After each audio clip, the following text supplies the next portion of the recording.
Saya print screen dulu ya. Feby kalau bisa dibuka. Ya, oke.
Oke, terima kasih. Saya sudah lengkap semua ya. Monggo kalau misalnya mau ditutup lagi nggak apa-apa. Mungkin jaringannya jadi lemot gitu ya. Tapi kalau mau buka juga saya nggak masalah. Oke, terima kasih. Assalamualaikum warahmatullahi wabarakatuh. Selamat pagi, salam sejahtera bagi kita semua. Terima kasih sudah lengkap sepertinya ya di kelas pagi ini. Sebelum kita mulai, seperti biasa kalau di perkuliahan saya mohon PIC bisa mempersiapkan kelasnya dan memimpin doa dari jarak jauh, dan khususkan doa ini agar pandemi COVID-19 bisa segera berakhir dan kita bisa beraktivitas dengan seperti biasanya gitu. Monggo silakan PIC dipimpin dulu doa. Sebelum memulai perkuliahan pagi ini, mari kita berdoa menurut keyakinan masing-masing. Berdoa dipersilakan.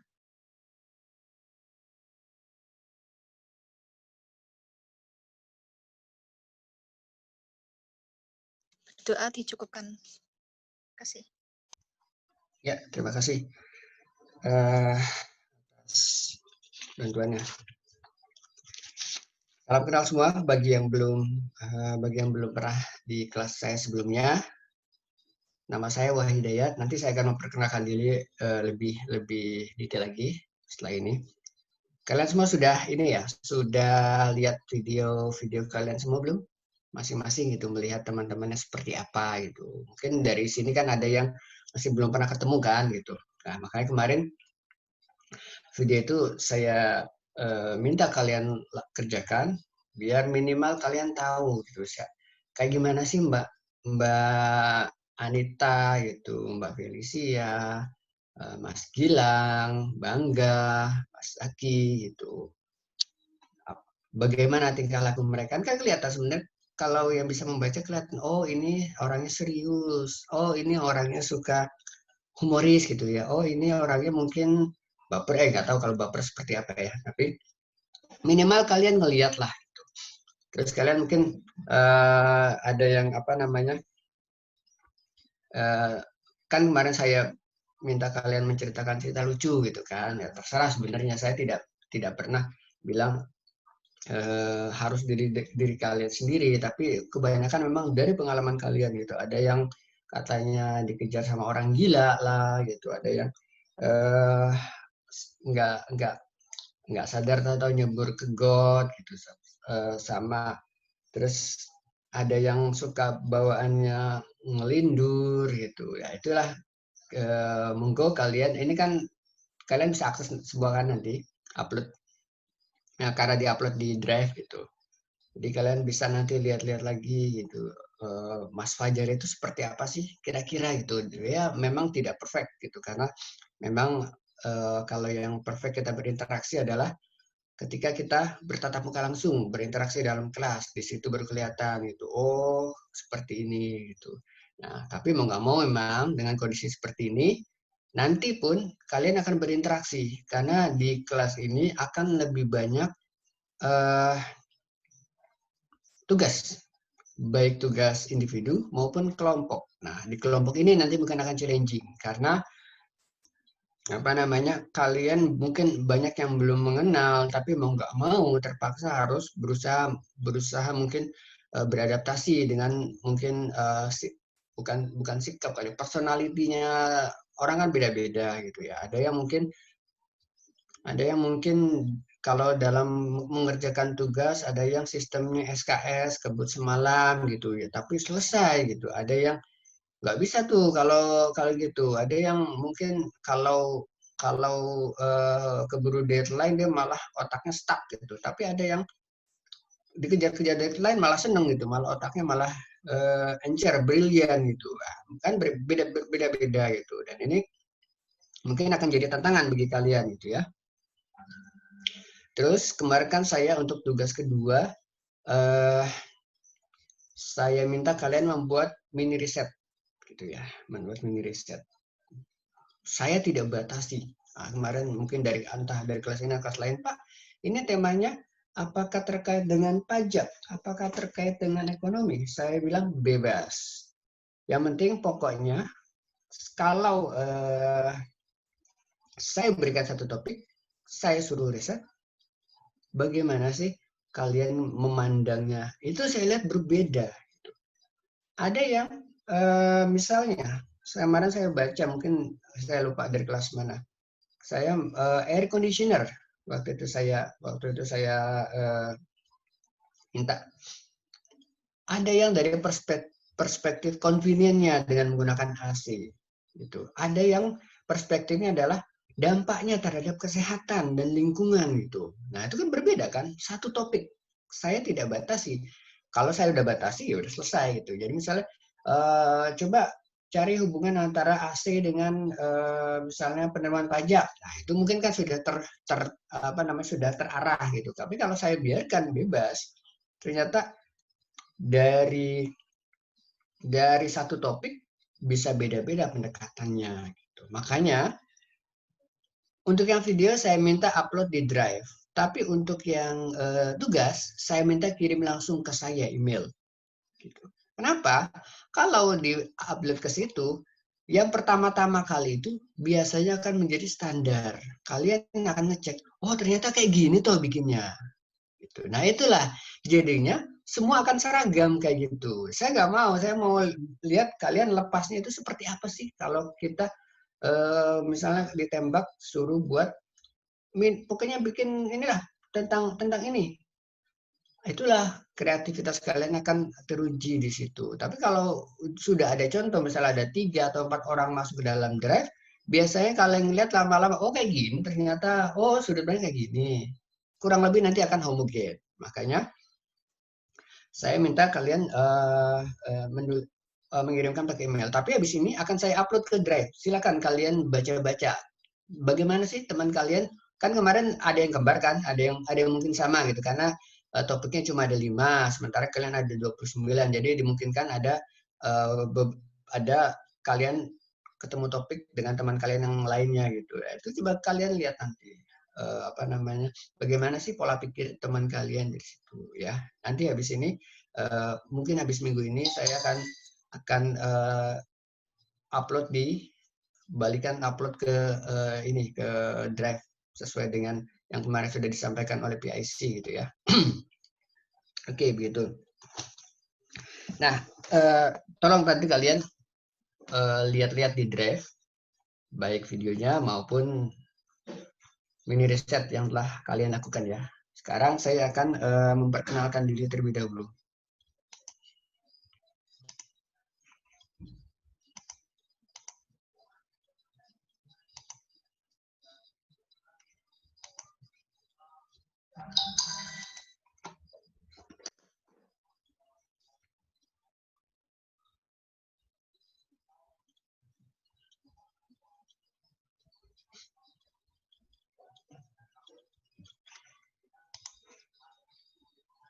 Sudah kelihatan belum slide saya?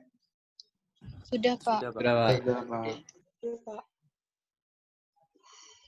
Oke, mata kuliah kita adalah penelitian sosial. Ini mungkin versi lebih sederhananya dari metode penelitian.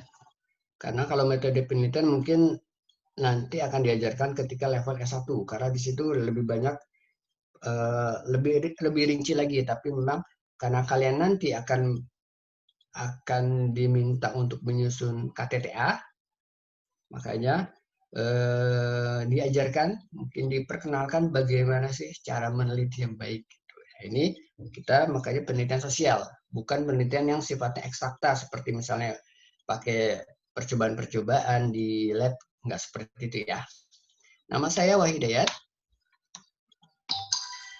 Saya lahir di Jakarta tanggal 23 November tahun 78. Pendidikan saya terakhir mungkin semoga bukan yang terakhir, maksud saya adalah dari S2 di Georgia State University di Amerika tahun 2013, dan saya juga kemarin dual degree di UGM tahun 2014. Terus saya alumni dari STAN juga. Saya lulus D3 tahun 99 dan saya melanjutkan D4 tahun 2004 lulusnya. Pengalaman kerja saya sekarang terakhir bekerja di Badan Kebijakan Fiskal menjadi analis kebijakan khususnya terkait dengan pajak penghasilan. Sebelumnya saya juga mulai tahun 2012 saya bekerja di BKF, Badan Kebijakan Fiskal ya. Tapi sebelumnya saya setelah lulus D3 saya ditempatkan di DJP, Direktorat Jenderal Pajak, sampai tahun 2011 sebelum akhirnya saya di awal tahun 2012 saya pindah ke BKF. Ini nomor telepon saya dan email. Monggo kalau misalnya mau bertanya langsung lewat Japri nggak masalah bagi saya akan siap menjawab. Kalau mungkin belum sempat saya jawab, silakan di repost lagi. Kemungkinan saya mungkin setelah baca, tapi mungkin pada saat itu tidak sempat menjawab, tapi saya lupa setelah itu. Mungkin teman-teman kalian yang sudah pernah di kelas saya sebelumnya beberapa kali seperti itu, terutama PIC kadang-kadang bukan saya cuekin, tapi mungkin pada saat saya membaca saya tidak dalam posisi bisa menjawab, mungkin dalam lagi rapat atau apa. Tapi misalnya kalau ada yang perlu ditanyakan, di repost lagi saja, Pak, yang ini sepertinya belum dijawab, monggo gitu ya. Silabus seperti yang sudah saya sampaikan kemarin ya.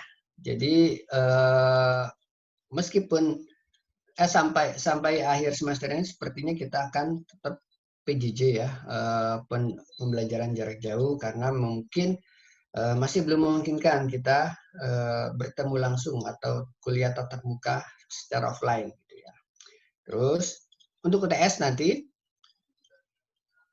kalian akan diminta untuk membuat proposal penelitian. Jadi sifatnya take home exam. Ini pada saat pembuatan RPS ini sempat terjadi kayak apa ya? Brainstorming atau perdebatan apakah boleh disampaikan di awal gitu kepada mahasiswa. Nanti dikhawatirkan, bukan dikhawatir ya, ada yang concern nanti kalau gitu mereka akan head start Pak, mencuri start untuk mulai penelitian dari sekarang.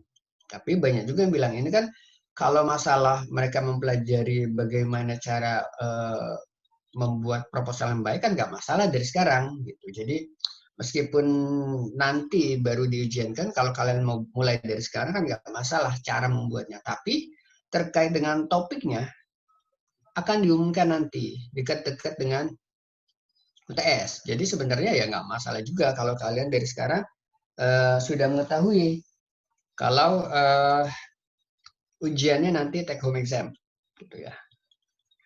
Terus terkait dengan penilaian untuk perkuliahan ini, heavy-nya seperti yang di RPS yang sudah saya sampaikan, lebih banyak ke aktivitas. Nilai aktivitas mencapai 50%. UTS-nya 25%, UAS-nya 25%, sementara aktivitas 50%. Aktivitas dari mana? Pastinya dari kehadiran. Tentu dengan kalian lengkap berarti 100% kehadiran kalian itu sudah menjamin. Dari porsinya aktivitas gitu ya. Silakan nanti kalian komposisi dari aktivitas itu berapa bisa di-refer di silabus RPS yang telah saya sampaikan. Terus yang kedua dari penugasan. Penugasan bisa individu, bisa kelompok. Nanti saya akan membagikan kelompok. Mohon maaf, mungkin untuk kelompok memang akan saya tentukan karena pengalaman kalau kalian yang diminta membuat biasa akan grup-grupan nih. Sebelumnya yang sudah pernah kenal sebelumnya di kelas sebelumnya. Nah, saya nggak pengen seperti itu kalian geng-geng gitu ya. Jadi akan saya mix random, nanti akan saya assign ini masuk ke grup mana gitu ya. Dan mungkin mix cewek cowok seperti itu ya. Jadi saya tidak melihat lagi pokoknya random saja gitu ya. Nanti kita lihat apakah 5 grup atau 6 grup nanti akan kita lihat. Terus apalagi? Pastinya adalah aktivitas kalian selama PJJ. Kalian menjawab pertanyaan, kalian bertanya, itu akan saya nilai satu persatu. Disitulah kemudian nanti bisa membantu kalian untuk nilai perkuliahan kalian di penelitian sosial gitu ya. Ini yang tadi sudah saya sampaikan. Untuk nilai, kalian mungkin sudah sangat familiar dengan ini ya. Jadi yang paling ultimate sebenarnya nggak sulit untuk bisa mendapatkan indeks prestasi IPK 4 itu untuk A ya, karena 86 saja sudah A gitu. Dan pengalaman saya targetnya selalu maksimal 3 layer. Mungkin teman-teman yang pernah di kelas saya inginnya maksimal 3 layer. Kalau bisa malah cuma 2 layer. Tahun kemarin kalau nggak salah 2 layer ya. Saya 2 kelas 2 layer semua. Saya nggak pingin ada yang sampai layer keempat gitu. Nggak pingin ada yang sampai layer keempat. Tapi bukan berarti saya dosen bonus. Seolah-olah kalian dengan mudahnya bisa mendapatkan nilai ini. Tidak, saya dosen yang menghargai effort gitu. Jadi kalian berusaha sebaik mungkin. Biarkan nanti saya menilai gitu. Tapi jangan sampai kalian tidak berusaha gitu. Saya nggak mau seperti itu. Kalau dosen bonus kan pukul rata semua, marginal B, marginal A, atau marginal A minus. Nggak seperti itu. Saya menghargai hasil usaha kalian. Makanya kemarin memang belum saya baca semua yang mini riset kalian. Baru saya sekilas scanning gitu. Ada yang menggunakan survei di kelas lain, bahkan menggunakan survei gitu, survei penggunaan AC selama pandemi COVID-19 sampai sejauh itu di effortnya. Surveinya ya mungkin terlepas dari apakah surveinya itu kuesionernya mungkin perlu diperbaiki, tapi effortnya yang penting. Dia menggunakan survei dengan Google Form, mungkin ke teman-temannya atau bagaimana gitu. Tapi dengan alat survei tersebut kemudian dianalisis seperti itu ya. Itulah yang seperti itu yang saya harapkan. Rule of the class-nya, kalau yang di kelas saya sebelumnya, waktu kelas offline, saya banyak rule-nya. Salah satu misalnya apa? Kalau kalian mau makan boleh silakan gitu ya, makan yang mungkin yang simple. Tapi karena sekarang kelas online ya sebenarnya nggak masalah juga gitu. Kalau misalnya kalian memang sekarang belum sarapan mungkin ya nggak masalah juga kalau mau sarapan. Cuma ya mohon kalau emang lagi makan kayak gitu ya mungkin ditutup dulu ininya mikrofonnya gitu ya. Jangan sampai kalian makan keripik satu kelas tahu semua gitu, krak gitu. Jangan sampai seperti itu ya. Terus ini mungkin satu-satunya rule yang ingin saya terapkan di kelas ini ya, karena PJJ, adult learning process. Jadi saya menganggap kalian itu semua sudah dewasa. Jadi tanpa saya suruh, harusnya kalian sudah paham apa tugas dan hak dan kewajiban kalian gitu. Jadi dan saya selama ini terkait dengan PJJ selalu berhusnuzon saja gitu. Misalnya kalau ada kalau ada mungkin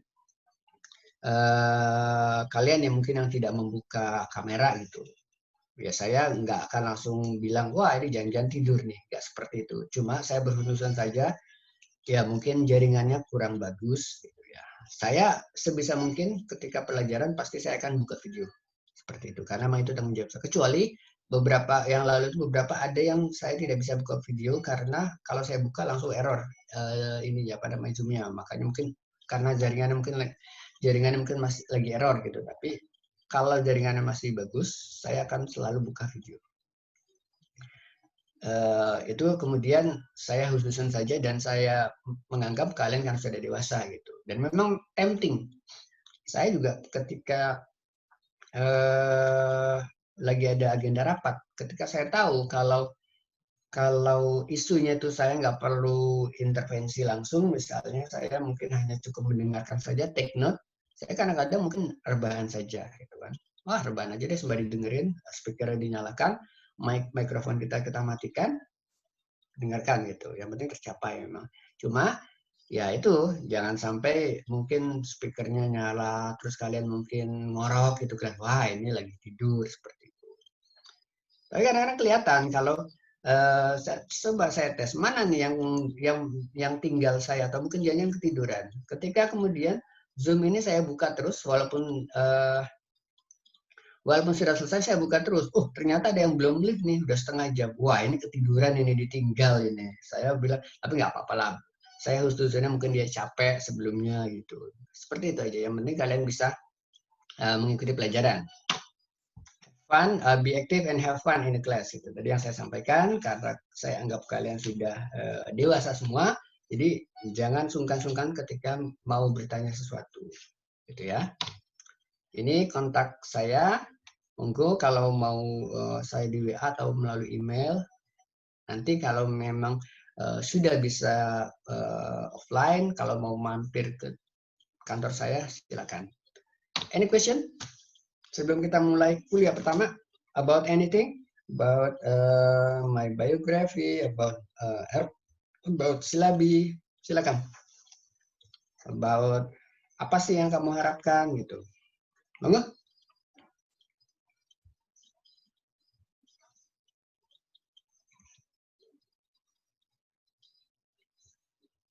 Any question? None so far, sir. Oke, none so far ya. Oke, Asep. Yes. Oke, saya berarti ini kan lihat video kamu kan. Kenapa Cendekia bisa jadi Asep? Kamu orang Sunda? Enggak, Pak.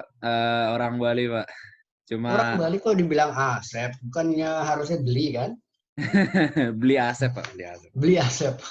Oke, nah itu tandanya saya mungkin saya nggak ingat hafal satu persatu, cuma ada beberapa yang saya, tapi itu bukti kalau random saya tahu itu apa namanya. Saya lihatlah video kalian gitu. Saya menghargai kalian sudah mungkin ada yang pemalu gitu, tapi karena demi tugas saya kalian berusaha tampil di situ. Ada yang mungkin memang sudah kelihatan terbiasa gitu, tapi oke, nggak masalah. Kalau nggak ada, oke, kita mulai saja perkuliahan kita pagi ini ya.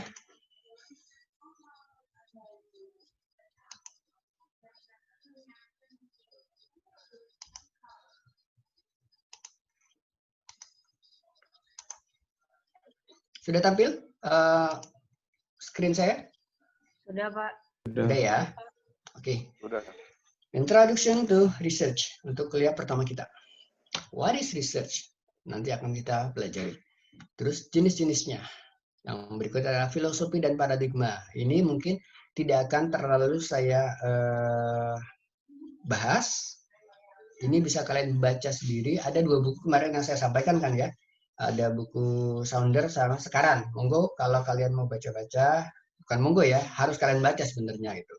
Cuma mungkin karena ini levelnya masih mungkin lebih basic, jadi yang terkait dengan filosofi paradigma tidak terlalu nanti saya bahas gitu. Terus bagaimana penalaran atau pendekatan dalam penelitian, bisa induktif atau deduktif atau mix. Terus ada bagaimana sih tahapan-tahapan penelitian gitu. Di situ nanti kan akan kalian lihat apakah yang kalian lakukan ketika kalian menyusun mini riset sudah bisa belum dikategorikan sebagai tahapan penelitian. Terus bagaimana sih etika penelitian? Nanti setelah perkuliahan ini kalian tidak perlu catat ini. Kalian just listen to me. Boleh kalian mencatat poin-poinnya saja dalam artian apa yang saya omongin silakan gitu. Cuma kalian tidak perlu mencatat ini karena nanti setelah ini akan saya share PPT-nya gitu ya. Daripada kalian terdistraksi untuk mencatat keseluruhan. Ini ya buku referensinya, Sekarang dan Saunders. Kalau untuk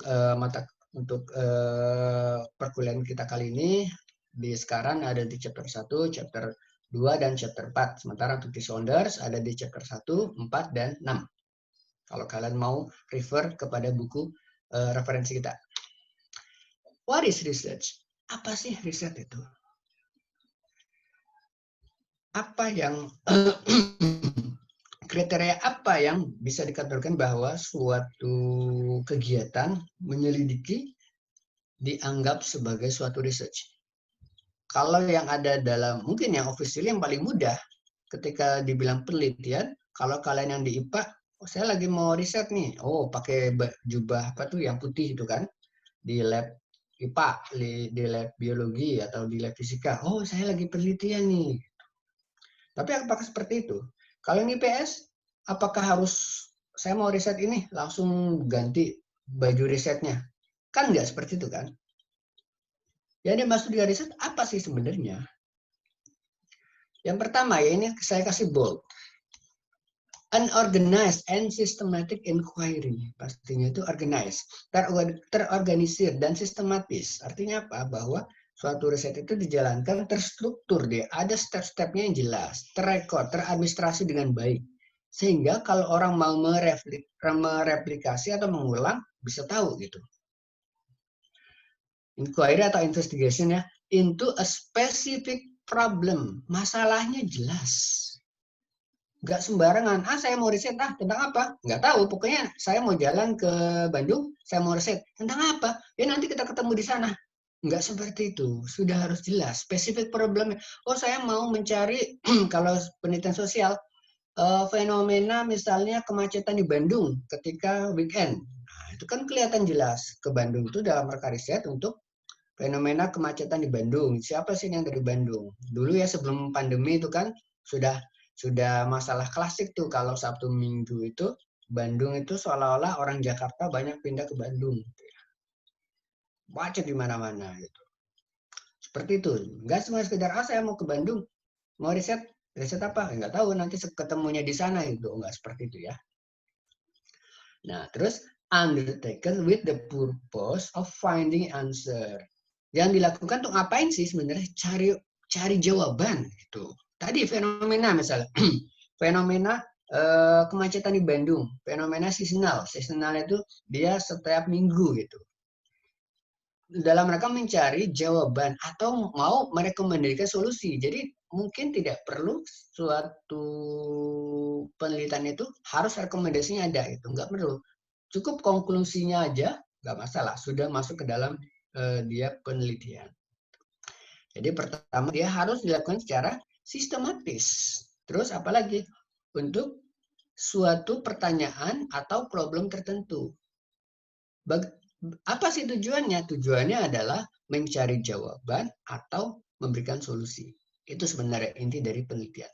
Jadi tidak hanya sekedar misalnya, saya mau meneliti film yang terbaru. Film nggak usah terbaru deh. Film ini misalnya Avenger yang Endgame misalnya ya. Saya sekarang terbaru apa sih? Kayaknya udah nggak ada yang belum ada yang buka kan bioskop. Yang paling terakhir itu Endgame misalnya. Apa yang kamu riset? Oh enggak, saya mau mengulas dari awal Endgame. Kalau itu bukan penelitian namanya, itu namanya review, itu namanya ulasan gitu. Mungkin dari Avenger pertama, ini begini, ini begini, ini begini. Itu tapi bukan riset, itu mengulas gitu. Yang kalau mau masuk dalam kalau mau masuk lebih jauh lagi, mungkin tidak hanya sekedar itu. Mungkin yang kemarin katanya yang kemarin sering yang kemarin banyak mendapatkan perhatian misalnya Joker. Katanya Joker itu film Joker katanya nggak bagus buat remaja katanya itu kan. Dia kan katanya orang baik yang tersakiti kan Joker itu. Ya. Kalau mau meneliti itu benar nggak gitu. Bagaimana caranya? Ya ada spesifik caranya mungkin pakai survei kah gitu. Surveinya nggak langsung dalam artian kamu udah pernah nonton Joker belum? Sudah. Terus kamu terpengaruh nggak? Enggak. Ya, enggak seperti itu caranya. Gitu. Kalau itu kan straightforward kan. Peneliti itu punya way untuk mengetahui pengaruhnya. Misalnya apa? Kamu sudah nonton Joker belum? Sudah. Nah dari situ nggak langsung ditanya. Misalnya ditanyakan adalah bagaimana pendapat kamu terkait dengan ini gitu. Tapi bukan lama-lama bisa ditekan, oh ternyata si orang ini dia terpengaruh sama skenario yang ada di film Joker gitu kan. Kan kalau kalian sudah nonton kan Joker? Siap, sudah, Pak. Ya, itu kan dia kan merasa kayak playing guilty kan sebenarnya kan. Saya ini kayak gini tuh gara-gara saya disakiti gitu. I have a right to angry gitu. Kenapa? Karena saya disakiti banget, saya dibully lah dan sebagainya. Jadi kalau saya begini, saya kemudian take revenge, wajar aja dong gitu. Soalnya saya berusaha baik, tapi ternyata orang lain malah berbuat jahat kepada saya, maka saya membela diri gitu. Jadi selalu playing victim. Maka pada saat itu kemudian dianggap ini nggak bagus buat remaja nih. Nanti jadinya yang ya kita kan tidak bisa menutup ini kan menutup kenyataan bahwa masih banyak bullying kan di sekolah gitu. Kalau semuanya akan nurut seperti Joker tadi, habislah gitu. Yang playing victim akhirnya dia berusaha menjustifikasi. Nah kalau seperti itu bisa jadikan penelitian. Tapi kalau tadi sekedar, oh saya mau mereview Endgame, nggak bisa seperti itu gitu ya. Nggak bisa itu dianggap sebagai penelitian. Nah, sekarang nih saya mau misalnya contoh ada contoh pertanyaan riset seperti ini. Nanti silakan kalian coba apa sih pendapat kalian tentang yang ini. Nanti akan saya nilai, akan saya catat. Monggo kalau misalnya ada. Pertama, pengaruh tingkat kelahiran anak di Indonesia dengan perkembangan populasi kanguru di Australia. Monggo siapa yang mau berkomentar? Hanya dua orang saja. Monggo silakan. Pengaruh tingkat kelahiran anak di Indonesia dengan perkembangan populasi kanguru di Australia. Silakan. Tidak ada jawaban yang salah dan benar dan salah di sini gitu ya.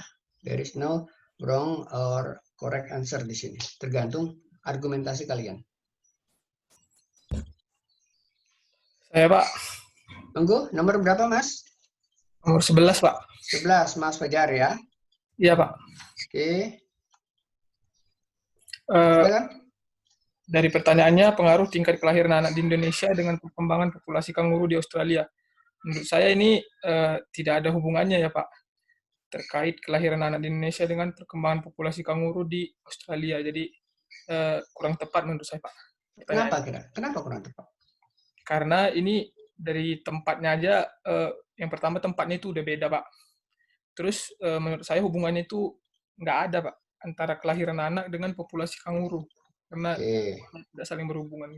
Oke, ada lagi? Satu orang lagi? Ya, Pak. Ya, Mbak Lutfia, nomor 20 ya. Iya, Pak. Ya, monggo. Itu bisa saja menjadi suatu riset atau penelitian yang nantinya kita kan sebagai peneliti harus netral, tidak boleh di awal kita memiliki tendensi tertentu terhadap kesimpulan yang akan kita lakukan. Mungkin bisa ada membuat hipotesis, tapi untuk judulnya tadi bisa saja ada korelasi seperti yang kita pelajaran di statistik, namun juga harus bisa menghindari fallacy of causation-nya. Seperti itu sih. Gimana maksudnya gimana tuh? Kan mungkin aja mungkin kita melihat grafiknya itu menunjukkan ada hubungan antara kelahiran bayi di Indonesia dengan peningkatan populasi kanguru di Australia. Namun kita tidak boleh langsung menjudge bahwa ada kausalitas di kedua kedua fenomena tadi, kayak gitu. Mungkin ada korelasi tapi tidak melit pada kausalitas gitu. Oke, makasih Mas Fajar dan Mbak Lutfi. Dua-duanya mungkin bisa dibilang bisa bilang seperti itu. Jadi kalau lihat apa sih kok kayak gini itu, kok kelahiran anak dengan populasi kanguru. Tadi Mas Fajar bilang udah dari proximity-nya juga jauh gitu. Hubungannya apa gitu. Terus Mbak Lutfi tadi, Mbak Lutfi ya panggilannya ya. Saya lupa. Mbak Lutfi ya. Bilang mungkin ada hubungannya gitu. Tapi tidak berarti ada kausalitas. Betul seperti itu. Kalau hubungan, kalau dibilang ini apakah boleh diteliti atau tidak, apakah dapat diteliti atau tidak, pasti dapat diteliti. Datanya bagaimana? Kita punya data BPS, angka kelahiran anak di Indonesia. Terus kanguru. Australia secara intensif dia memiliki data populasi kanguru. Kenapa? Kanguru di sana itu hewan yang endemi di sana. Bahkan kalau kalian baca di Canberra, saya pernah ke sana soalnya, lebih banyak kanguru daripada manusia di Canberra. Silakan kalian browsing nanti. Lebih banyak kanguru daripada manusianya di sana. Seperti itu. Terus bagaimana hubungannya? Hubungannya bisa terjadi tadi sesuai dengan statistik memang. Ternyata di tahun kita potong tahunnya periode 2017 ternyata di Indonesia kelahirannya lagi tinggi gitu. Terus populasi kanguru ternyata turun di sana. Kalau ditanya apakah ada hubungannya hubungan terbalik kan kalau di statistik. Tingkat kelahiran anak di Indonesia berbanding terbalik dengan populasi kanguru di Australia. Bisa kan disimpulkan seperti itu? Tapi apakah ada hubungan tadi sudah di-note sama Mbak Lutfi? Apakah ada hubungan kausalitas? Belum tentu gitu. Jadi correlation maybe, but causality we have to dig more seperti itu. Bagaimana kemudian kalau saya tambahkan data seperti ini? Ternyata kayak ada semacam mungkin riset di Indonesia yang bilang bahwa daging kanguru akan meningkatkan kesuburan. Gitu. Bagi pasangan yang misalnya sebelumnya mandul, makan itu bisa jadi punya anak. Gitu. Kemudian disandingkan data impor daging kanguru dari Australia ke Indonesia meningkat. Kalau seperti itu kira-kira make sense nggak jawabannya?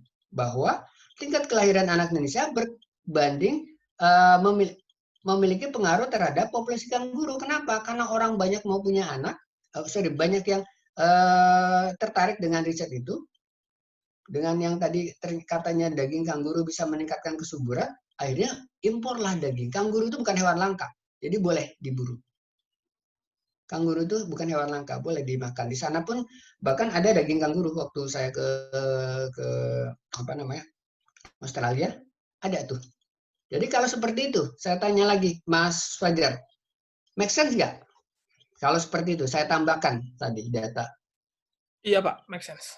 Nah, kayak gitu kan, gitu. Jadi itulah penelitian. Mungkin di awal kita kok aneh nih gitu, tapi ternyata ada data tambahan setelah kita melakukan penelitian lebih lanjut. Betul, Mbak Lutfi menyampaikan bahwa kita sebagai peneliti jangan langsung berhipotesis atau beropini mungkin ya sebelum kita mencari data. Jangan itu nggak mungkin. Datanya apa? Oh, pokoknya nggak mungkin aja gitu. Secara logika nggak mungkin. Kalau peneliti nggak boleh seperti itu. Kita evidence based, gitu ya. Evidence base-nya kita evidence-nya harus kita cari dulu. Datanya nggak ada hubungannya. Ternyata ternyata ada di impor. Kenapa nih orang banyak impor? Kita carilah mungkin. Oh, ada ternyata jurnal kedokteran. Ternyata pengaruh dari yang lain. Jurnal kedokteran bilang dia meningkatkan kesuburan. Seperti itu bisa. Oke. Sekarang yang nomor 2. Pengaruh curah hujan dengan kesehatan anak sekolah. Siapa kira-kira yang mau menjawab? Saya, Pak. Monggo. Nomor berapa? Sabrina, absen 26. Sabrina, absen 26. Oke, monggo. Pengaruh curah hujan dengan kesehatan anak sekolah kan berarti pengaruh cuaca ya Pak. Pengaruh cuaca itu kan akan mempengaruhi kegiatan atau aktivitas masyarakat yang berkegiatan di luar, khususnya salah satunya anak sekolah. Nah, anak sekolah ini selain faktor imunnya dia, dari faktor internal, dia juga kalau curah hujan itu kan berarti faktor eksternal dari faktor cuaca. Nah, kalau semakin sering hujan, itu kan akan mempengaruhi kesehatan anak sekolah karena sering di luar kayak gitu. Menurut saya hubungannya itu berbanding terbalik, Pak. Jadi kalau misalkan curah hujannya tinggi, maka akan mempengaruhi kesehatan anak sekolah yang akan semakin lemah. Gitu. Menurut saya seperti itu, Pak. Oke, ada lagi yang lain? Izin menambahkan, Pak. Yo, siapa? Angga, absen 9. 9 ya, oke. Jadi hubungannya hampir sama dengan yang tadi disampaikan, memang berbanding terbalik. Karena faktanya bahwa cuaca itu dengan cuaca yang curah hujan yang tinggi dapat mempengaruhi kesehatan anak-anak dan lain sebagainya. Ditambah lagi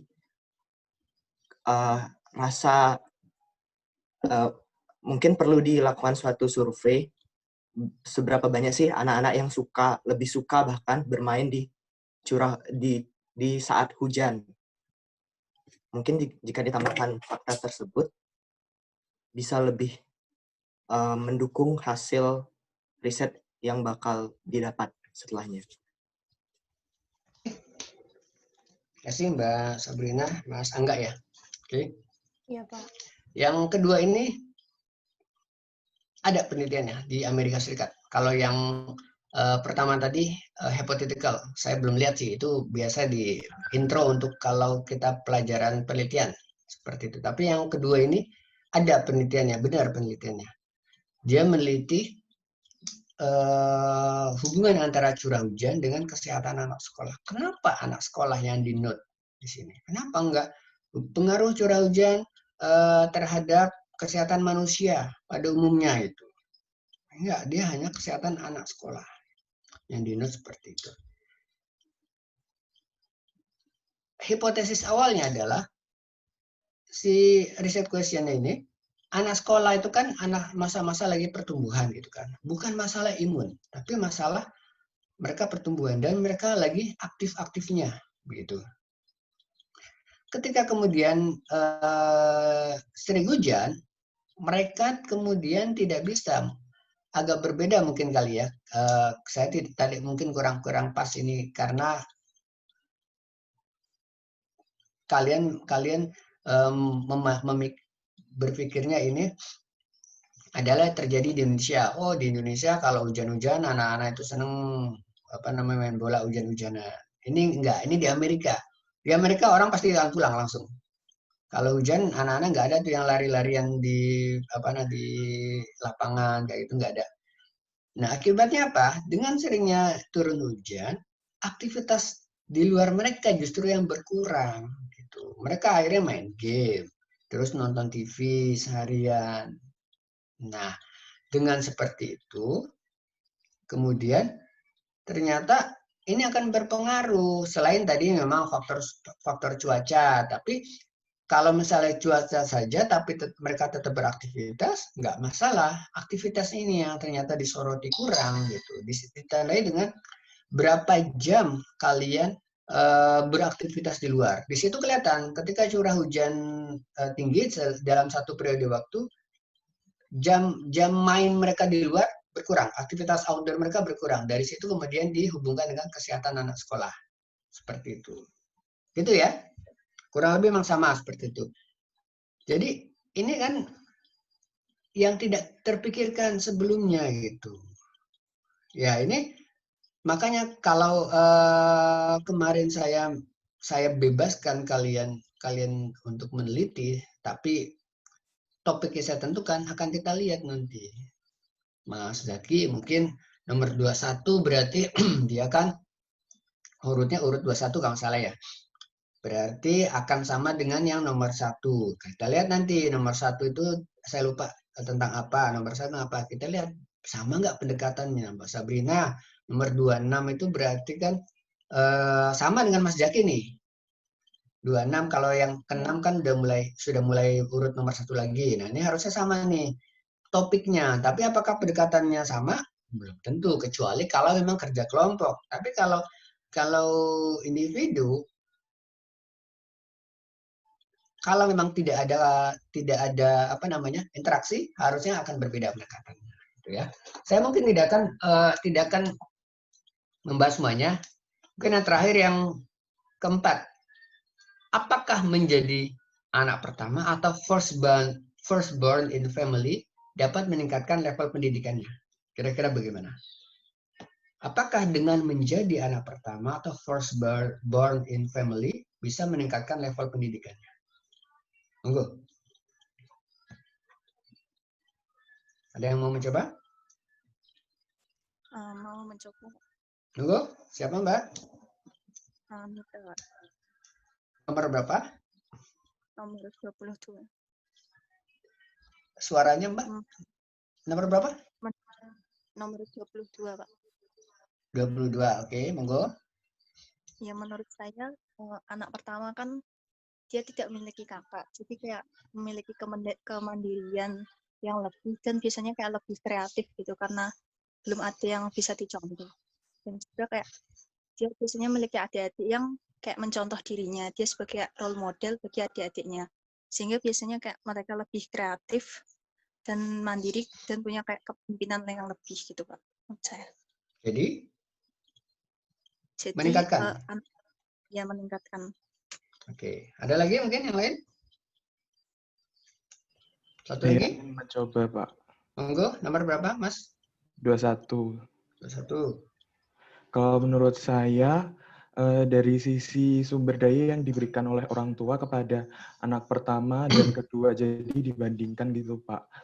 Apakah benar untuk anak pertama ini, si orang tua benar-benar mengalokasikan dana, terus tenaga untuk mengembangkan pendidikan si anak pertama daripada si anak kedua, baru nanti dibandingkan kalaupun memang ada perbedaan bahwa si anak pertama ini memang menjadi level pendidikannya itu lebih tinggi, maka hipotesisnya benar, Pak. Menurut kamu gimana? Kalau menurut saya, iya, Pak. Benar. Ya, berarti sama. Sama tadi ya, 22, 21 sama nih. Dengan menjadi firstborn in family, dia ada chance-nya pendidikan lebih tinggi. Ini penelitian betulan. Dalam artian sudah ada yang meneliti nih. Jadi diteliti, benar nggak sih firstborn itu dia tadi seperti disampaikan, karena belum ada siapapun keluarga, kemudian mencurahkan semuanya di sini. Bisa seperti itu, ada yang berkesimpulan seperti itu, tapi ada yang kebalikan. Kenapa? Kita lihat dulu kondisi keluarganya. Kalau kondisi keluarga pas-pasan, yang pertama ini dalam tanda kutip justru lebih didorong untuk bisa segera bekerja. Gitu. Jadi mungkin akan dimasukkan ke SMK misalnya, biar cukup cepat bekerja, habis itu bisa membantu keluarganya. Adik-adiknya kemudian bisa dapat kesempatan, karena sebelumnya bekerja cuma bapaknya aja, sekarang ditambah dengan kakaknya bekerja, jadi yang adiknya mungkin bisa lanjut lebih tinggi, bisa kuliah mungkin. Ada yang berkesimpulan seperti itu. Tergantung pendekatannya seperti apa. Ini penelitian betulan. Apakah menjadi anak pertama meningkatkan pendidikan? Bisa iya, bisa tidak. Nanti kita lihat. Kita tidak bisa melogika tanpa ada bukti, tanpa ada evidence gitu ya. Tapi dari beberapa penelitian ada yang berkesimpulan ya, ada yang berkesimpulan tidak. Tapi mereka sudah propose buktinya. Ya, karena seperti ini. Tidak, karena seperti ini. Ini datanya, ini datanya. Gitu. Makanya kemudian di sini pentingnya data are collected systematically, setelah itu diinterpreted systematically. Tapi purpose-nya dia jelas apa gitu untuk menjawab ini gitu. Kenapa? Benar nggak sih?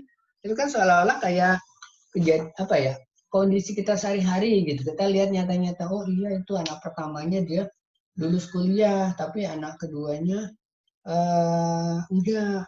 Tahu malah kebalikan, anak pertamanya cuma sampai SMP, SMA, misalnya SMK, gitu, habis itu bekerja. Tapi anak keduanya, anak ketiganya bisa jadi bisa kuliah S1 gitu. Kenapa? Oh iya, kakaknya itu kemudian dia sudah bekerja membantu adik-adiknya itu.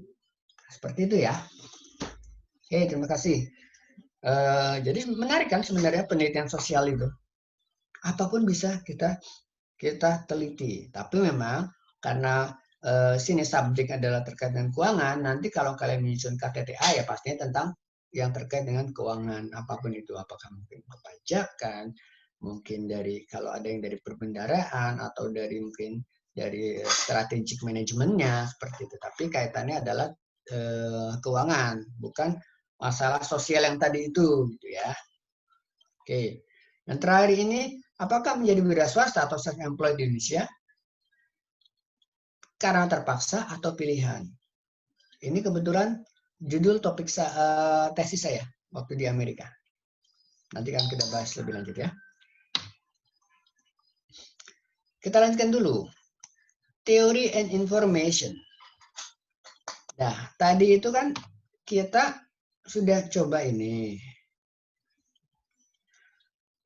Dasar pertanyaan riset itu sebenarnya yang sangat baik adalah ketika kita punya fondasi teori atau informasi terlebih dahulu, nggak asal-asalan. Tadi saya sampaikan, saya mau ke Bandung, mau ngapain, mau riset apa nggak tahu, ketemunya saya di sana aja nanti yang menarik saya riset. Nggak seperti itu penelitian. Kita harus ada teori atau informasi. Maka di sini bilang teori and information play an important role in research gitu. Jadi kalau tadi contohnya di Bandung, saya sudah ada informasi, baca-baca koran. Oh, kalau Bandung itu tiap Sabtu Minggu dia lautan orang Jakarta itu karena mobil plat B banyak kan, mayoritas plat B. Yang plat B-nya malah ngumpet di rumah karena malas kemacetan seperti itu. Udah ada tuh diulas di koran. Tapi kan koran itu mungkin baru ngelihat memotret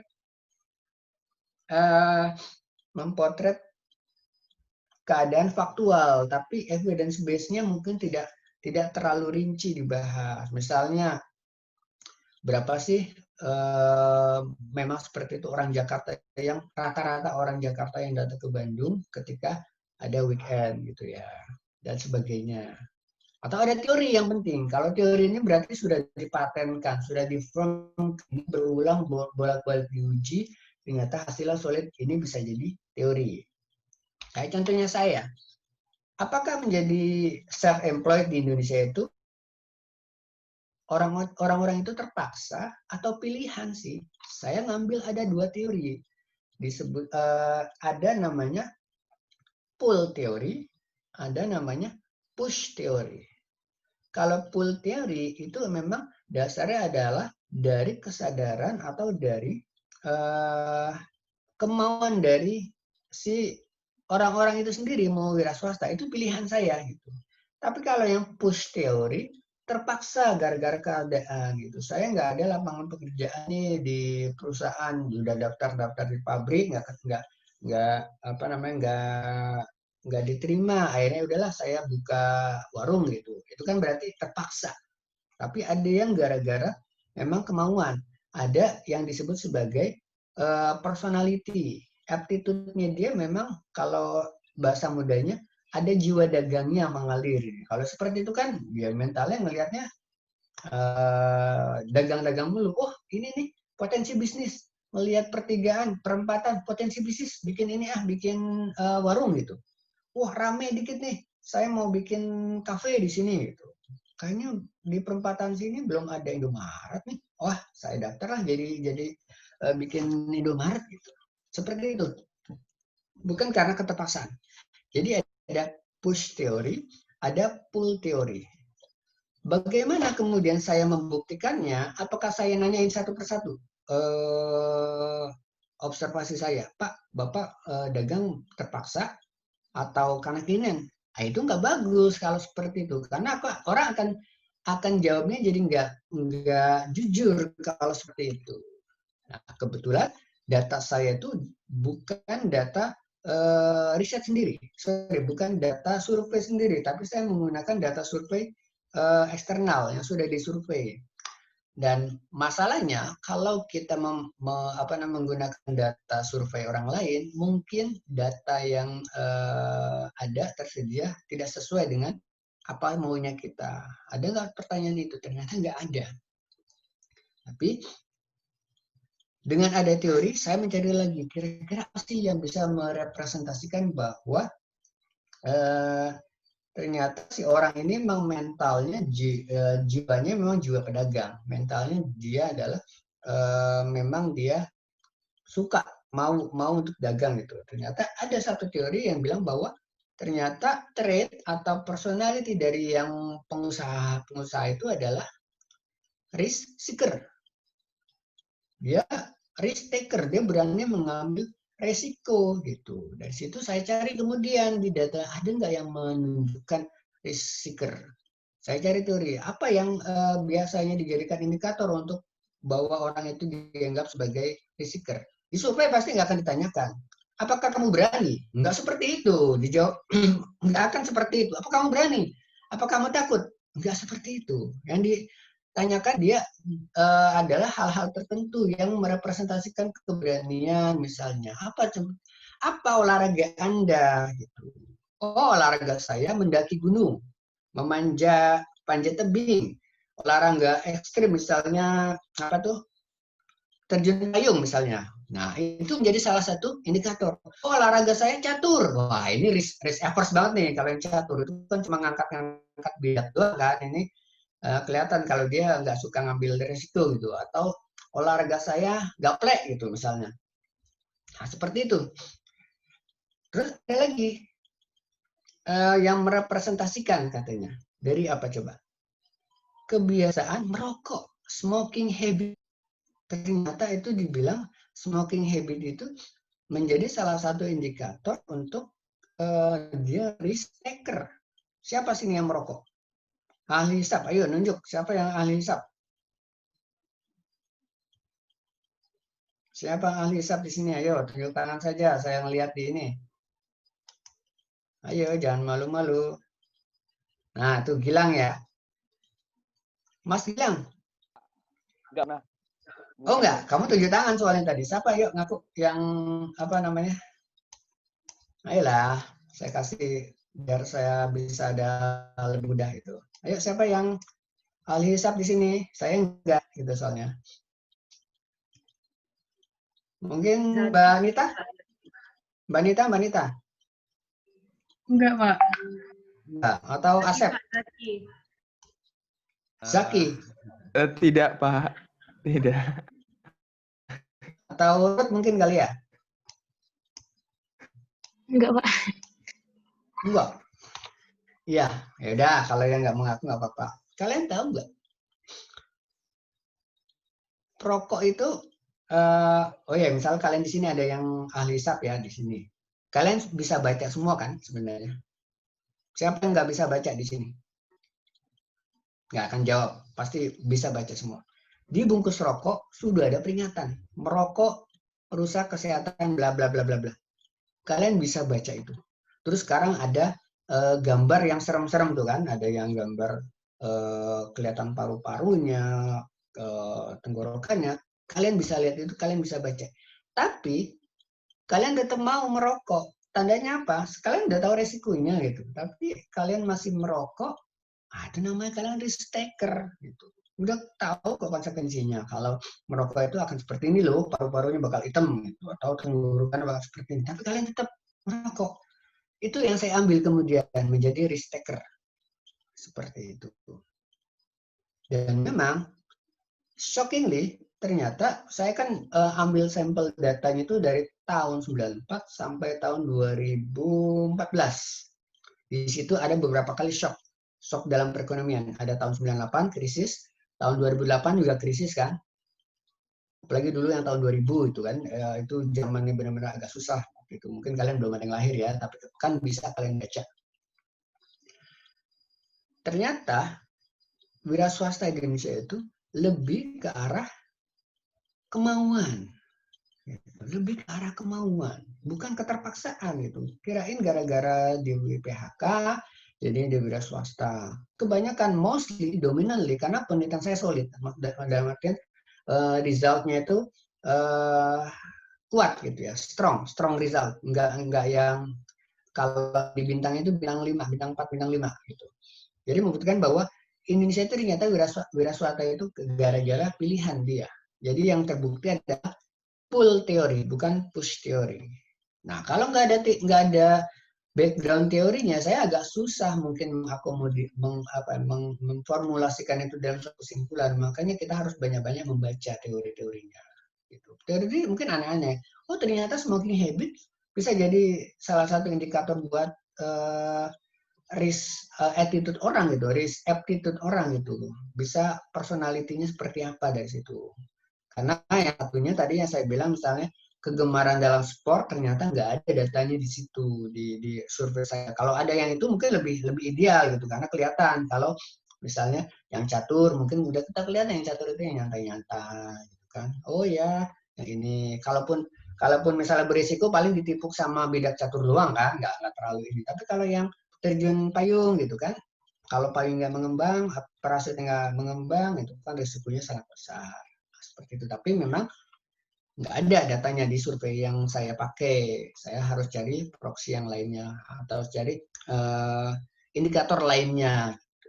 Nah, teori dan informasi ini sebenarnya seperti yang dinyatakan oleh Sir Isaac Newton, kita itu sebenarnya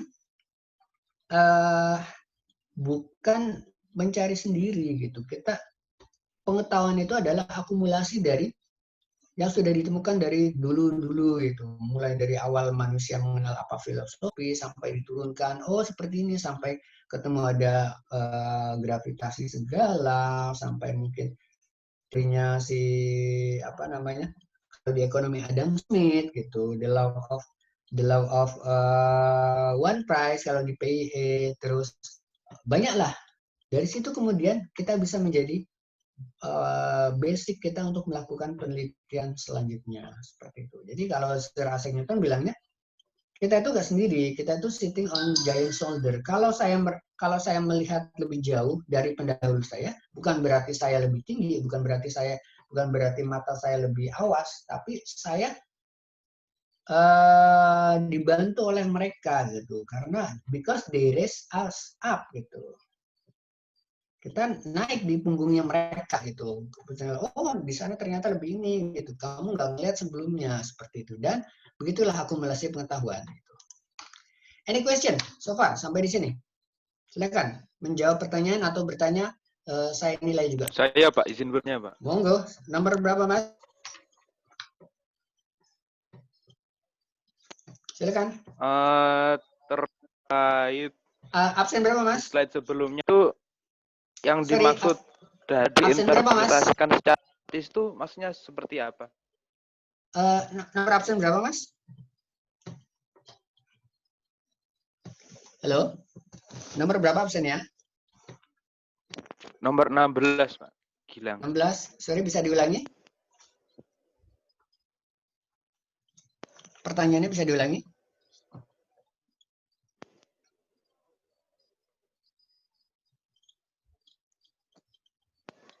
Gimana? Bisa diulangi pertanyaannya? Mas?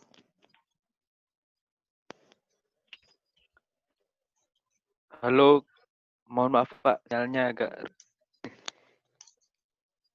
Tadi Pak yang saya tanyakan terkait data diinterpretasikan otomatis itu maksudnya diinterpretasikannya seperti apa? Organized and systematic inquiry gitu ya. Oke. Lanjut yang di sini berarti. Di sini diilustrasikan ada dia ternyata menemukan cara membuat api gitu ya. Cara menghidupkan api, bukan membuat kali ya. Nah, kalau step-stepnya itu pertanyaannya itu didokumentasikan secara sistematis dan terorganize, itu masuk ke dalam penelitian.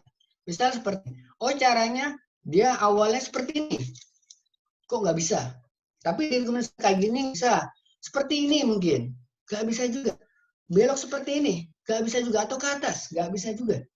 Tapi semua didokumentasikan step-stepnya secara sistematis. Terus ternyata bawah seperti ini, bawahnya ada semak misalnya. Dengan seperti itu kemudian bisa nyala.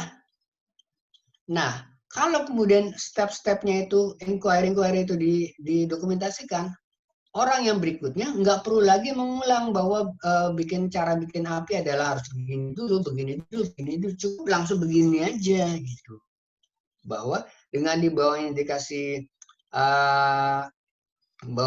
semak-semak yang kering, terus diputar-putar seperti ini lama gitu, keluar api lah, bisa menyalakan api. Orang yang berikutnya kemudian sudah langsung tahu bahwa cara membuat api adalah seperti ini. Nah, itu termasuk salah satu penelitian. Karena dia akan trial and error. Begini kok, kenapa yang panas cuma tangan saya doang gitu, tapi nggak ada nyala api sama sekali. Tapi kalau nggak didokumentasikan, itu belum masuk ke dalam penelitian, namanya trial and error gitu. Karena nanti orang lain ketika mau membuat api akan mereplikasi lagi caranya, kayak gini-gini, mungkin di atas seperti ini, apakah mungkin harus berdiri, apakah harus sembari tiduran gitu. Kan dulu nggak tahu, kita mungkin take it for granted, menyalakan api cukup cetek nyala. Tapi kalau orang dulu kan nggak tahu. Gitu. Itu adalah basic knowledge-nya sudah di build up, sudah diakumulasi dari orang-orang terdahulu sebelum kita. Cara menyalakan api seperti apa? Ada orang Sunda di sini. Saya bukannya rasis ya. Orang Sunda itu kan suka makan lalapan kan? Betul? Betul Pak. Kenapa orang Sunda tahu bahwa daun mangga itu nggak dijadikan lalap gitu, tapi daun singkong dijadikan lalap. Terus apalagi sih yang jadi lalap? Kemangi, terus lettuce itu, kol misalnya, cabbage. Kenapa kemudian daun mangga enggak? Bukan pertanyaannya justru dibalik. Mungkin dulu udah pernah ada yang nyoba gitu, tapi nggak enak dan mungkin nggak bagus untuk kesehatan. Habis itu diturunkan gitu. Mungkin ada yang sudah men-trial error. Jangan-jangan seluruh pohon itu sudah dicobain semua gitu sama orang Sunda. Yang ini nggak enak, yang ini malah bikin sakit, yang ini enak, yang ini gitu, sudah didokumentasikan sampai ketemu bahwa ini yang bagus buat lalapan gitu. Jadi daun apa namanya, daun singkong, apalagi yang sering ada itu selada gitu, bayam, kangkung, itu yang kemudian dilalap. Kenapa enggak daun pepaya malah masuk, bisa dilalap juga. Tapi kalau daun mangga, daun jati, daun pohon duren misalnya, kenapa enggak dimakan itu? Kayak gitu-gitu sebenarnya. Basic knowledge-nya yang dibentuk gitu. Gitu ya Mas ya? Ada lagi? Iya Pak, terima kasih. Monggo, siapa? Mbak? Felicia Pak. Felicia nomor berapa Mbak?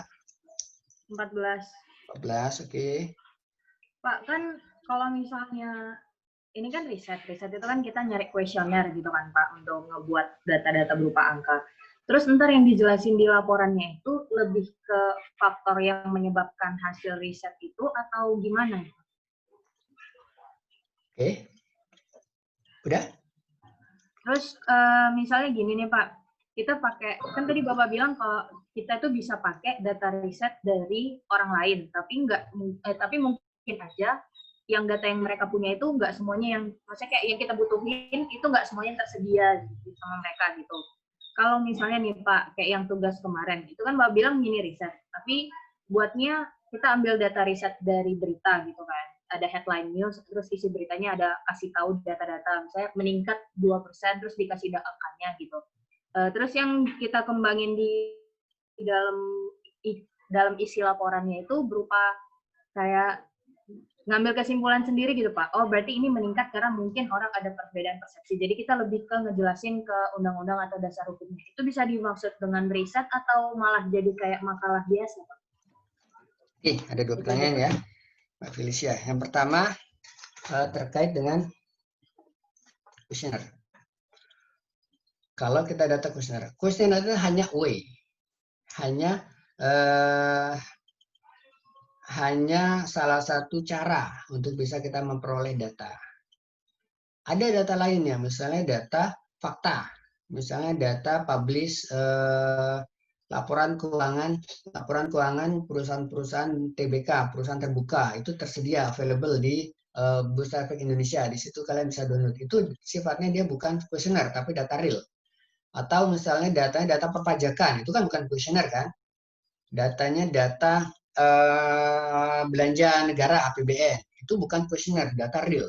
Nah, kuesioner tadi itu adalah dia ditanya satu persatu. Tentunya cara bertanya tadi yang sudah saya sampaikan, tidak langsung straightforward gitu. Misalnya kita mau meneliti kuesionernya ini. Pandemi ini kan lagi banyak membuat dampak bagi masyarakat terutama ya. Tapi sejauh mana kemudian pemerintah bisa membantu? Jangan kemudian ditanyakan, apakah Anda mau mendapatkan uang dari pemerintah? Siapa yang nggak mau uang gratis di sini? Pasti akan jawabnya mau gitu. Kalau gitu mislead namanya. Tapi coba kalau kemudian kita expand, kita haluskan. Situasi ini COVID saat ini membuat ekonomi terpukul. Menurut Anda, pertama faktor apa yang menyebabkan 1, 2, 3. Oh ini lapangan pekerjaan. Habis itu kira-kira apa yang menurut Anda apa yang dapat diperbaiki atau apa yang pemerintah dapat lakukan. Dari situ mungkin dia menciptakan tenaga kerja. Ternyata yang dibutuhkan bukan bantuan mungkin. Yang dibutuhkan adalah orang mau bekerja sekarang. Enggak cuma bantuan saja, oke bantuan oke gitu. Kita secara kasat mata langsung bilang, kayaknya orang butuh dibantu nih. Tapi kalau kita menanyakannya, apakah Anda mau uang gratis dari pemerintah? Kasar seperti itu. Siapa yang nggak mau? Pasti mau. Uang gratis kok gitu. Nah seperti itu. Terkait bagaimana interpretasinya, itu tergantung tadi riset questionnya apa, purpose-nya itu apa gitu. Apakah faktor-faktor gitu. Tadi saya sampaikan, faktor-faktor saya yang di penelitian saya itu bisa 2 sebenarnya. Faktor-faktor yang menyebabkan atau determinant factors in affecting person to be self-employed. Bisa seperti itu. Bisa faktor keluarga nanti konklusinya. Faktor mungkin lapangan pekerjaan yang kurang di Indonesia. Bisa seperti itu. Tapi kalau saya bilang kalau kemudian saya ganti, tujuan saya bukan mencari faktor-faktor, tapi lebih kenapa sih seseorang itu mau mau menjadi wira swasta? Apakah karena necessity, kebutuhan, atau karena dia dorongan? Nah, itu saya luaskan lagi gitu kalau seperti itu. Tergantung. Makanya kemudian tadi saya sampaikan kemarin pada saat mini riset, kalian mau meneliti apa silakan. Yang penting topiknya sudah saya tentukan. Nanti Mbak Felicia absen 14, berarti dia urutan keempat. Coba nanti setelah saya upload nanti tugasnya, coba komparasi dengan teman Mbak Felicia yang sama. Ininya apa namanya topiknya, berarti nomor 4, nomor 8 ya. Nomor 4, nomor 8, nomor berapa lagi tuh? Nomor 24 berarti ya. Itu coba dicek. Apakah pendekatannya sama? Saya nggak membatasi, kecuali kalau saya bilang, tolong dilihat dari sudut pandang perpajakan, atau tolong dilihat dari sudut pandang perekonomian. Nah, itu biasanya mengerucut. Tapi kalau saya bilang gini, bisa dari tadi, pengaruh AC terhadap kesehatan masyarakat. Terus mungkin juga ada pengaruh AC terhadap environment. Gitu ya. Yang akan dibahas pertama adalah bagaimana sih dampak buruknya terhadap environment gitu. Bisa juga mungkin pengaruh AC terhadap penerimaan pajak. Loh, kok bisa? Kenapa bisa seperti itu? Bisa kemudian disorot dengan lagi pandemi seperti ini, bagaimana kemudian satu bisa mungkin demand terhadap pemasangan AC baru, demand terhadap jasa reparasi atau reparasi untuk AC. Bisa juga mungkin dari PLN-nya bagaimana pembayaran pajaknya. Kan AC itu kan ada listrik ya, perlu listrik kan. Nah, seperti itu dikembangkan. Itu ya. Jadi tergantung justru tujuannya apa. Kemarin saya bebaskan kalian, terserah kalian mau bikin dari sudut pandang apa. Gitu. Karena kita kan memang saya masih bebaskan, belum ada fokus apa. Itulah kemudian yang dalam proposal penelitian disebut sebagai pembatasan masalah. Kalau nggak dibatasi masalahnya, kalian bisa kemana-mana itu penelitiannya. Tapi mungkin dibatasi. Penelitian ini akan dibatasi pada misalnya dampak AC terhadap lingkungan hidup. Dan dibatasi tahun penelitiannya tahun 2018. Oke, nggak masalah. Jadi kalau nanti kesimpulan yang berbeda dengan penelitian, nggak apa-apa. Karena saya di 2018, saya kondisi seperti ini. Kalau kemudian ada yang meneliti lagi tahun 2020, ya mungkin berubah kondisinya seperti itu. Jadi itulah kemudian yang kita cantumkan dalam riset proposal dan nanti di dalam laporan. Yang kedua, ketika kemudian kita tidak menggunakan data kuesioner sendiri, seperti yang saya lakukan. Sebagai informasi, untuk bisa mendapatkan untuk mendapatkan kuesioner yang kredibel itu membutuhkan biaya yang mahal. Apalagi kalau kemudian karya tulis kita ini, penelitian kita ini akan dipublish ke dunia internasional. Kita akan lebih aman menggunakan survei yang sudah dilakukan oleh lembaga-lembaga yang kredibel. Seperti misalnya kalau di Indonesia yang sering melakukan survei adalah PPS. Yang survei-survei yang terbesar yang dilakukan oleh BPS, pertama Sakernas, survei Angkatan Kerja Nasional. Itu diterbitkan dalam setahun 2 kali, bulan April dan bulan November kalau nggak salah. Terus yang kedua adalah Susnas, survei sosioekonomi nasional. Di situ mencakup berbagai pertanyaan. Tadi salah satunya itu bisa bagaimana, apakah Anda mendapatkan bantuan dari pemerintah? Nah, itu bukan apakah Anda mau, apakah sekarang ini Anda mendapatkan bantuan dari pemerintah? Besarnya berapa gitu, jenisnya apa? Di situ dipertanyakan. Seperti itu. Nah, kalau kemudian ternyata mohon izin, saya biasanya sih memang kalau untuk perkuliahan suka agak melampaui sedikit ya untuk teman-teman yang kemarin sudah pernah di kelas saya, Mas Nathan misalnya, mungkin tahu kalau saya kadang-kadang, atau Mas Angga kalau salah di kelas saya sebelumnya, saya suka lewat waktu kadang-kadang kurang lebih 10 menit ya, karena saya merasa waktu 2 jam ini kurang. Saya nggak ingin kalau ngajar itu hanya textbook saja. Kalau textbook kalian bisa baca di buku. Yang saya ingin ajarkan, yang ingin saya share di sini adalah pengalaman saya gitu, pengetahuan yang saya ketahui yang mungkin tidak ada di buku sama sekali. Seperti itu ya. Jadi waktu kita masalah kan 9:10 ya. Nanti mungkin saya izin agak melampaui ya, karena saya merasa mungkin kurang nanti waktunya. Oke? Saya lanjutkan.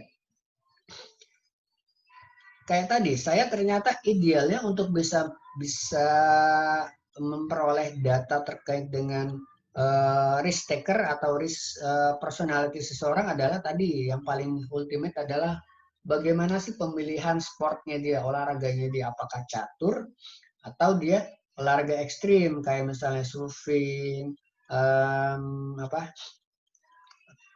terjun payung gitu, atau dia olahraganya olahraganya dia memilih mungkin catur misalnya, atau mungkin badminton mungkin. Itu kan yang resikonya mungkin tidak terlalu besar dibandingkan dengan olahraga ekstrim. Tapi ternyata nggak ketemu seperti itu. Nah, kalau seperti itu kita nggak bisa memaksakan. Nanti akan kita lihat bagaimana caranya. Mungkin saya pending dulu ya, Mbak Felicia ya. Nanti akan kita lihat caranya seperti apa. Baik, Pak. Ya, lanjutkan dulu ya. Oke.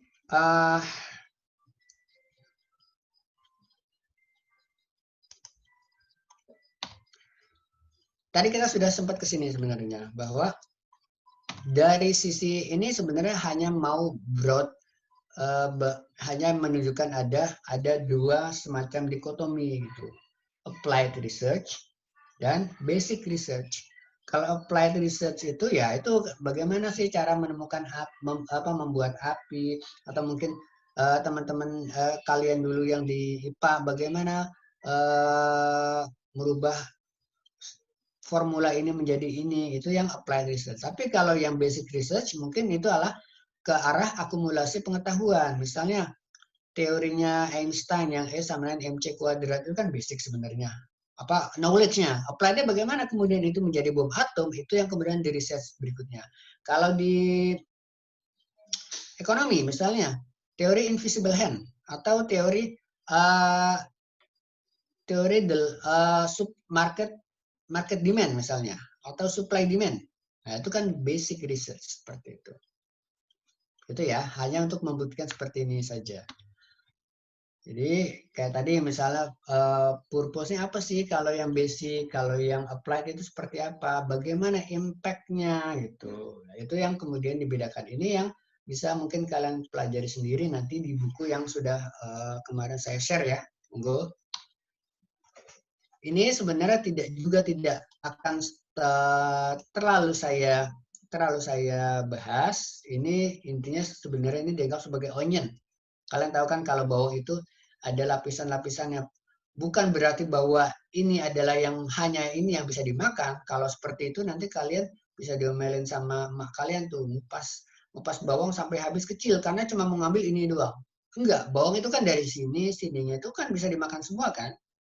Cuma mungkin lapisan terluarnya saja yang kotor, yang bersentuhan langsung dengan tanah itu yang dibuang. Tapi sisanya bisa dimakan semua nih lapisannya. Bukan berarti intinya doang ini. Tapi untuk bisa mencapai ini, kalian harus ada lapisan ini. Misalnya dari awalnya, filosofi awalnya, bagaimana kalian mau melakukan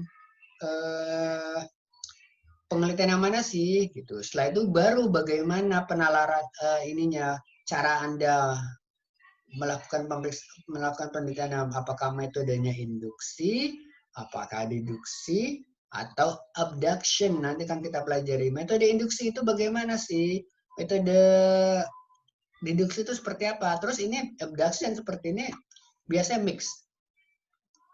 Setelah kita tahu bagaimana kita menalarkan suatu case, kemudian barulah kita tentukan metodenya seperti apa, metode realnya, apakah kualitatif, kalian ngemeng-ngemeng doang, tapi tetap harus by data. Bukan cuma opini. Kalau opini itu bukan penelitian, tapi ke arah opini kalian saja. Oke, tadi sebelumnya menjawab, bagaimana kalau yang tadi kita mini riset kemudian saya lupa yang itu. Mini riset kemudian hasilnya memperoleh data, setelah itu kita opinikan. Justru itu salah satu penelitian itu, tapi harus evidence based. Kalian sudah menemukan data A, B, C, D, E. Setelah itu kalian interpretasi namanya, menggunakan pengetahuan kalian tentunya, menggunakan opini. Oh kalau kayak gini, jadi seperti ini ternyata. Gitu. Tapi nggak dari awal kalian langsung beropini, pokoknya ini gitu. Buktinya apa? Ya enggak, pokoknya ini. Nah kalau seperti itu, kalian mungkin kita orang kebanyakan bukan dalam kapasitas seperti itu. Kalau orang yang sangat ahli, mungkin bisa langsung beropini. Dia nggak perlu pembuktian mungkin. Tapi kalau kita harus by evidence. Seperti itu. Itu ya. Jadi kalau misalnya memang sudah, bahkan kalau tanpa opini, itu baru summary namanya. Jadi misalnya AC, oh di sini fenomena, bukan fenomena yang dipelajari. Menurut ahli ini, AC itu baik untuk kesehatan, buruk untuk kesehatan. Terus penjualan AC seperti ini. Berarti itu hanya terkait summary terkait dengan perkembangan AC di Indonesia misalnya, air condition di Indonesia. Tapi nggak ada itu bukan penelitian. Gitu. Tapi kalau kemudian ada kesimpulan yang diambil berdasarkan hasil data-data yang dijabarkan, ternyata AC baik untuk kesehatan, AC buruk untuk kesehatan. Nah, itulah baru penelitian. Seperti itu.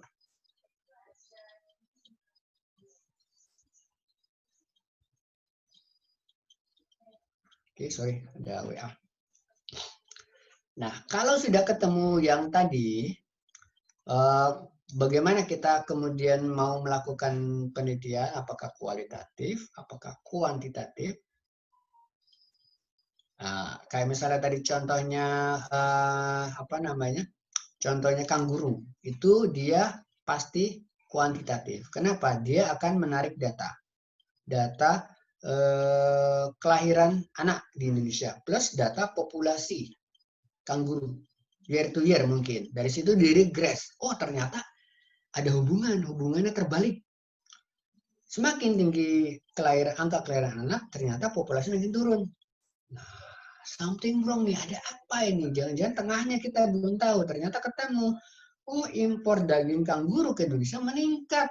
Kenapa seperti ini? Kita lihat, oh ternyata ada penelitian dari kedokteran bahwa daging kanguru baik untuk kesuburan. Gitu. Tapi ini bohong-bohongan ya, maksudnya itu cuma hanya untuk ini ya. Jangan kemudian kalian nanti itu jadi hoax nanti. Ini kan saya hanya mencoba menghubungkan gitu. Kalau memang ada seperti itu, wah inilah ternyata. Tadi Mbak Felicia, ini ternyata jawabannya. Yang missing link-nya di situ. Kalau tadi hanya dipaparkan data kelahiran bayi, data populasi kanguru selesai. Itu belum purely penelitian. Tapi setelah kita menemukan finding answers or solution, give solution, itulah penelitian. Itu ya.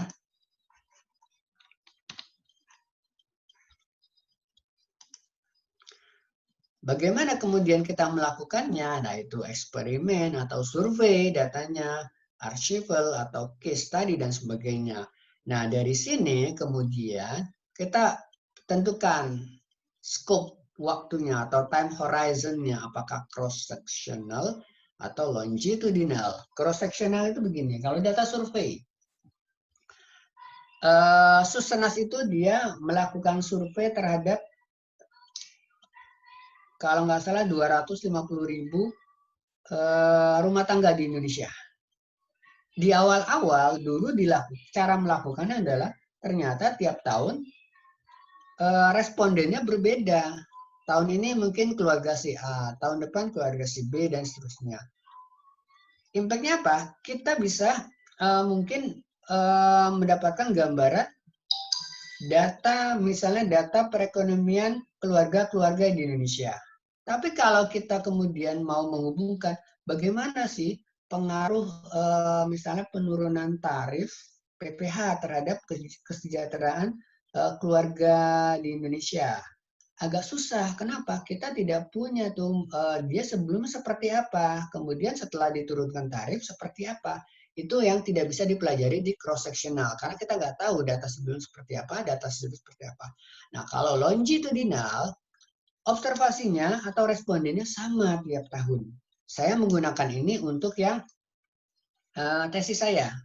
Jadi saya tahu tuh bahwa sebelumnya pun dia bahkan saya mengambil data dari tahun 94 sampai tahun 2014. Jadi berapa tahun tuh? Hampir 10 tahun ya. Lebih dari 10 tahun dong.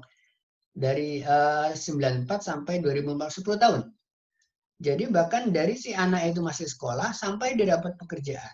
Mulai smoking habitnya. Kelihatan seperti itu. Nah, kalau datanya longitudinal bisa kelihatan awalnya sebelum begini penghasilannya seperti ini, terus kesejahteraannya seperti ini. Ketika kemudian saya kenakan tarif PPh-nya dinaikkan, bagaimana sih kemudian impact-nya terhadap keluarga itu? Itu bisa dipelajari di longitudinal. Nah, misalnya gini lagi, yang menarik, yang sekarang mungkin di dunia pendidikan ya, perubahan yang paling drastis adalah kalau sekolah sekarang tidak lagi berdasarkan rayon, tidak lagi berdasarkan ranking, tidak lagi berdasarkan prestasi, tapi berdasarkan apa? Lokasi sekolah, kedekatan sekolah gitu. Jadi kan ada meme-nya tuh. Kalau dulu kan kalau di sekolah-sekolah itu selamat datang siswa terbaik di sekolah ini karena kalau kebetulan sekolahnya adalah favorit. Kalau sekarang nggak lagi seperti itu kan? Selamat datang siswa terdekat. Karena yang diterima ternyata yang paling dekat sama sekolah itu gitu. Udah nggak lagi mempertimbangkan masalah. Oke, ada kuotanya memang untuk yang berprestasi tapi hanya 5%. Kebetulan karena saya tahu karena anak saya baru masuk SMP tahun ini, gitu, kemarin. Jadi kebetulan ada sekolah yang cukup bagus di situ negeri dan cuma 300 meter. Jadi kelihatan langsung ketika saya entry jaraknya menggunakan Google Map. Jaraknya pun bukan jarak jalan tapi jarak lurus garis lurus ditarik vektor ya. Kalau di matematika bukan kalau garis jalan kan ada yang satu arah jadi nggak bisa dilewati. Nah ini jarak vektor ternyata cuma 300 meter dari sekolah tersebut. Ada yang kemudian 1 kilo. Kelihatan langsung rankingnya dalam sekolah itu ranking berapa. Nah harusnya Kemendiknas ini sekarang sudah ancang-ancang untuk melakukan penelitian nih, impact-nya. Karena ketahuan sebelumnya seperti apa nih data sekolah-sekolah itu yang masih mengagungkan sekolah favorit, non favorit. Nah sekarang udah nggak ada lagi tuh sekolah favorit, sekolah tidak favorit. Lebih ke arah penyebaran semuanya. Jadi nanti yang masuk situ di luar tadi yang 5% kuota prestasi berarti kan sisanya bebas tuh kan. Nah bener nggak itu jadi peningkatan pendidikan Indonesia? Itu menarik sebenarnya, tapi itu bukan porsi dari kalau Kementerian Keuangan untuk mempelajari, itu lebih ke Diknas gitu. Tapi harusnya bisa itu dipelajari. Nah, dari kita ketemu data baik cross sectional maupun longitudinal, kemudian kita data collection dan kemudian kita analisis. Oh iya, ternyata dengan perubahan dari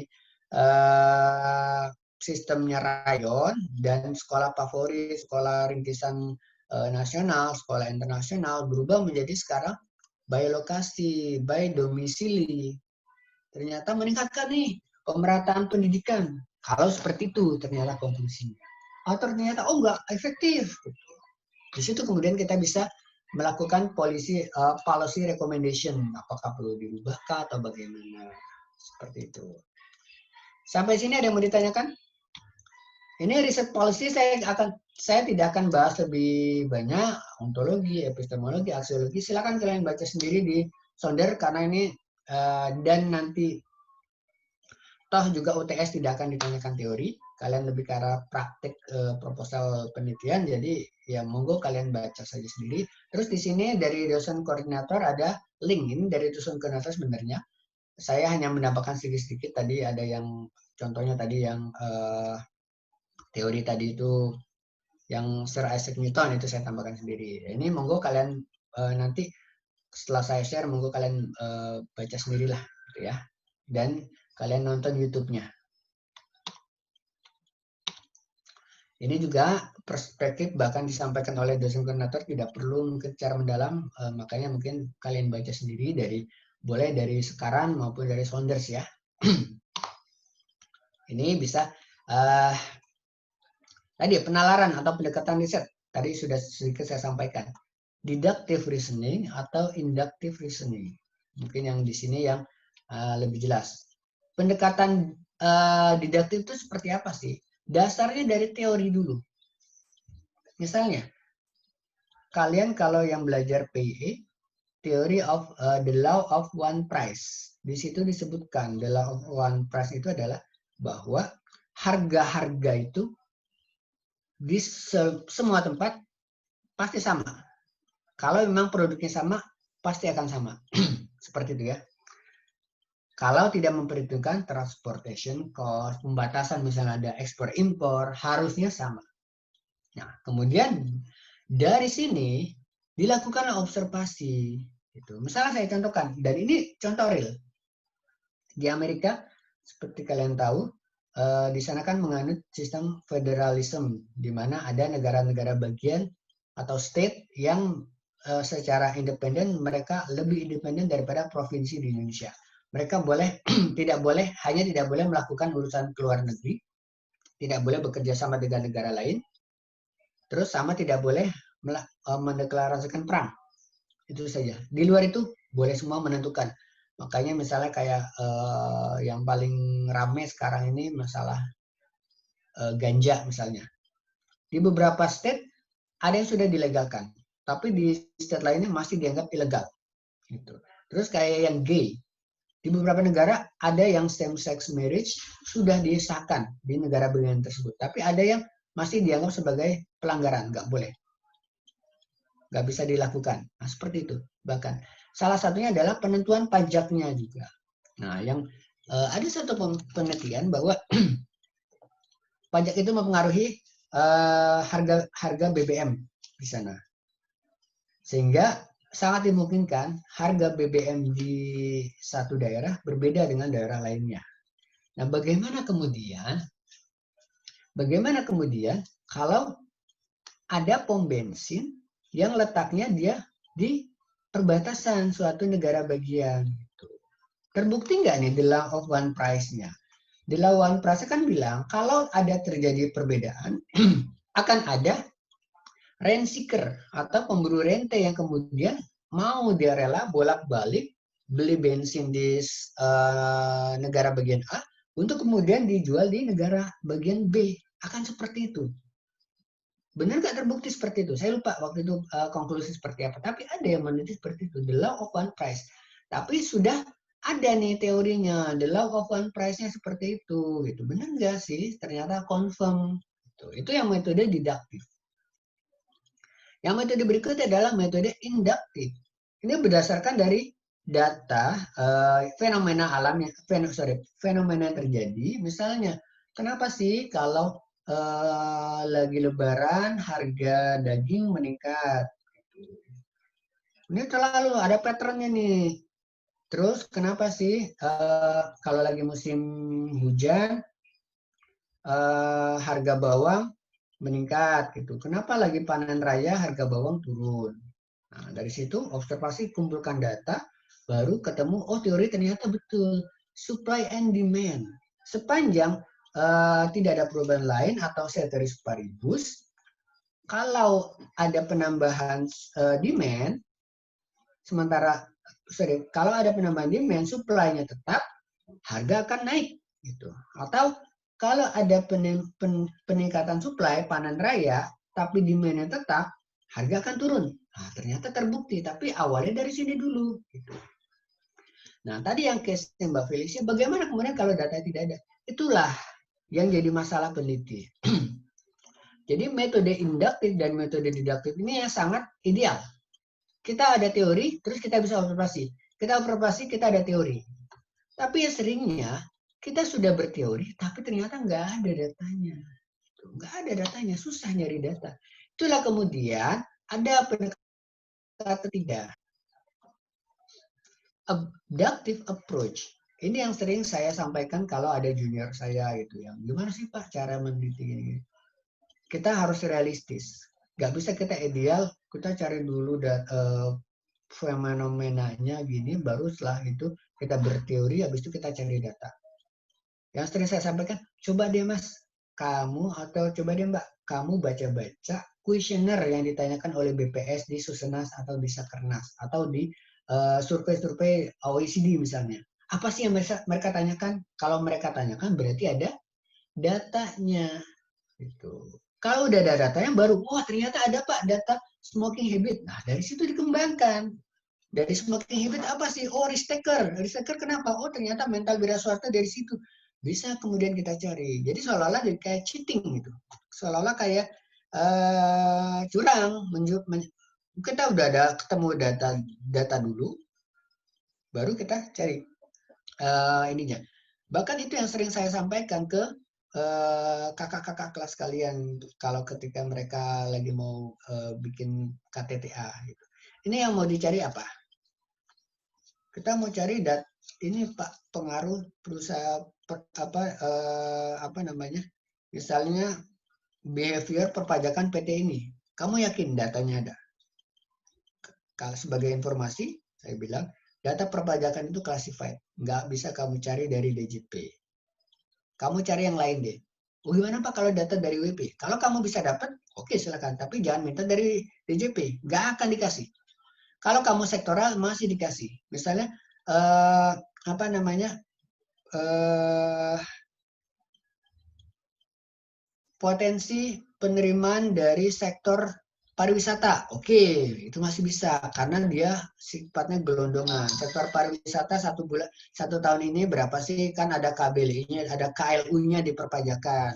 Tahun ini menyumbang misalnya ya 100 miliar, tahun yang berikutnya 150 miliar. Nah, itu kelihatan. Tapi kalau PT ini kamu minta data, pasti nggak akan dikasih. Saya udah langsung bilang, kamu lupakan saja, nggak akan bisa. Coba kamu cari yang lain. Saya langsung real bilang seperti itu. Daripada kamu sudah ideal, ada teori, ada hipotesis, ternyata data nggak bisa dapat. Itu nggak akan jadi penelitian. Hanya sekedar hanya sekedar riset question saja, tapi nggak akan jadi penelitian karena nggak bisa diwujudkan datanya. Coba cari yang lainnya. Seperti itu. Jadi idealnya memang kita seperti ini induktif atau deduktif, tapi ternyata dalam in reality kita harus memperhitungkan datanya dulu. Ada nggak ketersediaan datanya? Seperti itu. Terakhir mungkin, nah ini kan agak telat kan, berarti lebih dari 10 menit tuh. Saya butuh 5 menit ya. Etika penelitian. Nah, etika penelitian mencakup dari proses penelitiannya pun juga personality dari penelitinya. Gitu. Jadi kita bicaranya misalnya yang peneliti yang harus beretika ini tidak hanya ketua timnya, tapi seluruh anggotanya harus melakukan harus berperilaku etis gitu ya. Misalnya ketika kemudian kalian melakukan survei gitu. Kalau responden bilang, "Pak, bisa nggak kalau namanya anonim gitu?" Jangan saya kasih ini dah, apa namanya, nggak perlu nama atau alamat atau nomor handphone. Kalian harus hormati itu. Ya, oke Pak, nanti akan anonim gitu. Ini kami catat di sini Pak, tapi hanya untuk coding kami saja, hanya untuk keperluan bahwa pertanggungjawaban bahwa kami memang sudah melakukan kuesioner yang benar, kuesioner yang real gitu, bukan apa namanya, bukan fiktif. Tapi kalau dalam laporan nggak akan kami expose nama Bapak, alamat Bapak, nomor telepon Bapak. Oke. Kalau kalian sudah berjanji seperti itu, jangan kemudian kalian lampirkan itu apa namanya, identitas dari responden kalian di dalam laporan sebagai lampiran. Karena ada beberapa mahasiswa saya waktu tahun lalu seperti itu bilang, Pak kalau seperti ini kalian tanya dulu boleh nggak itu. Karena ternyata nggak boleh. Jangan kalian, terutama terkait dengan data-data perpajakan itu sangat classified dan benar saja tidak boleh disampaikan. Terus bagaimana Pak? Ya nggak apa-apa, nggak masalah. Yang penting saya minta surat pernyataan dari si responden kalian, si perusahaan yang kalian teliti itu bahwa memang kalian telah melakukan pekerjaan penelitian di sana. Cukup bagi saya. Saya cuma mau bahwa kalian tidak fiktif melakukan penelitiannya, seperti itu ya. Oke. Terus yang pasti harus menjaga integriti dan keterbukaan. Ini bisa kalian baca sendiri, hanya apa namanya? Hanya normatif. Yang ini tambahan dari saya, golden rule peneliti. Peneliti itu boleh salah, tapi nggak boleh bohong. Salah boleh, tapi nggak boleh bohong. Bohongnya seperti apa maksudnya? Salahnya seperti apa yang pertama? Misalnya tadi di tesis saya bilang bahwa ternyata Indonesia wira swasta Indonesia itu lebih karena dorongan sifatnya, bukan karena keterpaksaan, bukan karena dia terpaksa menjadi wira swasta, self-employed. Ternyata ada pembuktian lain yang membuktikan berbeda. Oh enggak, Indonesia seperti ini. Ya, saya bilang oke, tapi pendekatan seperti ini. Kalau misalnya ternyata mungkin berbeda karena dia ternyata bisa memperoleh proksinya adalah tadi sport yang saya bilang, extreme sport, dia dimasukkan sebagai perilaku risk taker. Sementara saya indikator yang saya gunakan adalah smoking habit. Mungkin kurang tepat, kurang ideal. Oke, nggak masalah. Saya boleh salah, tapi karena keterbatasan data. Tapi tidak boleh bohong. Bohong itu dalam artian mencampuri data. Data misalnya dari yang awal, ternyata awalnya data-data yang tersedia ternyata mengarahkan pada kesimpulan, oh ternyata wira swasta Indonesia itu karena terpaksa. Saya betulin datanya deh. Biar kemudian sesuai dengan hipotesis saya bahwa Indonesia itu wira swastanya adalah karena kemauan, willingly. Saya markup datanya sedemikian rupa sehingga akhirnya kesimpulannya sesuai dengan maunya saya. Itu yang tidak boleh. Peneliti boleh salah tapi tidak boleh bohong. Jangan sampai mencampuri kuesioner tadi, kami ada kuesioner biar hasilnya bagus, dibetulin dah gini nih, biar hasilnya seperti ini. Tidak boleh bohong. Boleh salah tapi tidak boleh bohong. Oke, itu mungkin terakhir. Any question? Satu saja mungkin karena kita sudah lewat. Just one question kalau ada. Kalau tidak ada saya tutup saja. Nggak ada ya? Oke. Kalau tidak ada, terima kasih atas atensi kalian, atas keaktifan kalian. Kalau yang mungkin belum berkesempatan untuk bisa bertanya atau menjawab pertanyaan, next time mohon kalian bisa lebih aktif, karena itu yang akan saya nilai, 50% dari aktivitas. Gitu ya. Oke, kalau tidak ada pertanyaan, monggo PIC bisa mempersiapkan kembali sebelum kita selesai. Silakan. Untuk mengakhiri pertemuan kali ini, mari kita berdoa menurut keyakinan masing-masing. Berdoa dipersilakan.